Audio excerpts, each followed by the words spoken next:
U.S. tariffs come into effect at 10% lower than threatened.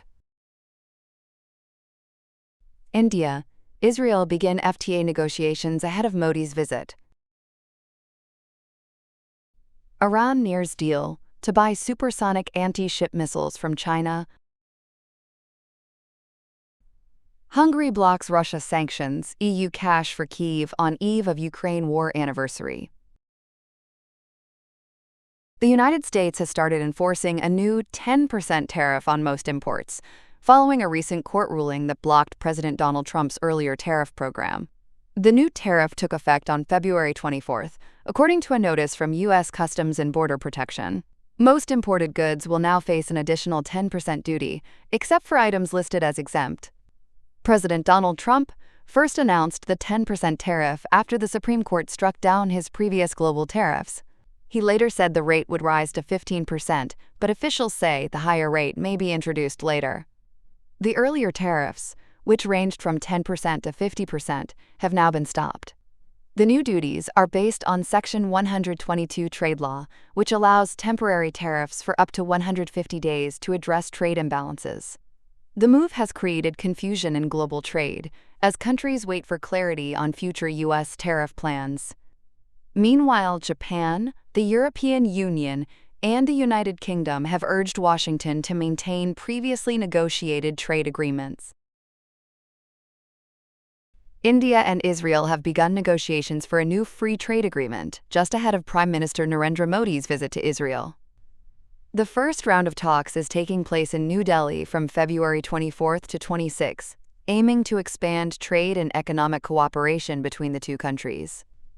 Officials say the agreement will cover trade in goods and services, as well as areas like customs procedures, intellectual property, and trade rules.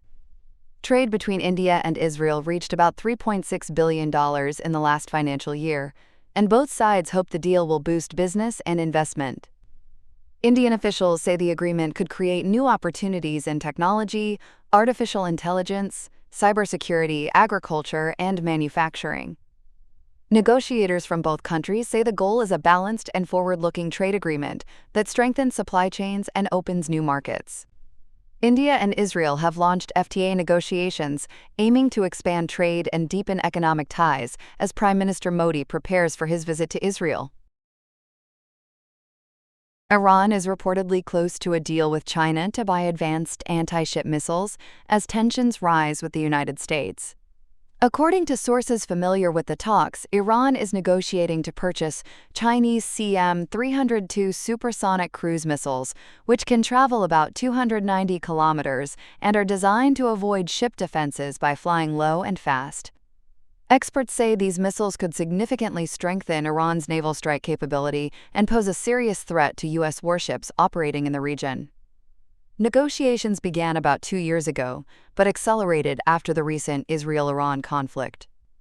Senior Iranian officials reportedly traveled to China as the deal moved toward completion.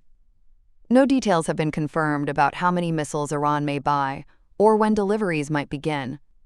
The possible sale highlights growing military ties between China and Iran at a time when the United States is increasing its naval presence near Iran. Iran is nearing a missile deal with China that could boost its ability to target ships, raising concerns as U.S.-Iran tensions continue to grow. Hungary has blocked new EU sanctions on Russia and a major loan for Ukraine, deepening divisions in Europe. Hungary refused to approve a new sanctions package against Russia and a €90 billion EU loan for Ukraine, linking its decision to a dispute over Russian oil supplies through the Druzhba pipeline. Hungarian Prime Minister Viktor Orbán says Ukraine must restore oil transit before Hungary supports any EU measures. Ukraine says the pipeline was damaged by Russian attacks and repairs are ongoing, but Hungary and Slovakia accuse Kyiv of delaying the restart.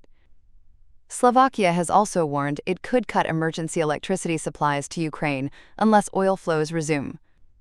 EU officials called Hungary's decision a setback as European countries try to maintain united support for Ukraine. Meanwhile, Ukraine claimed a rare battlefield advance, saying its forces regained about 400 square kilometers of territory, though this has not been independently confirmed. A dispute over Russian oil transit is now threatening EU unity on Ukraine, as Hungary and Slovakia pressure Kiev while the war continues.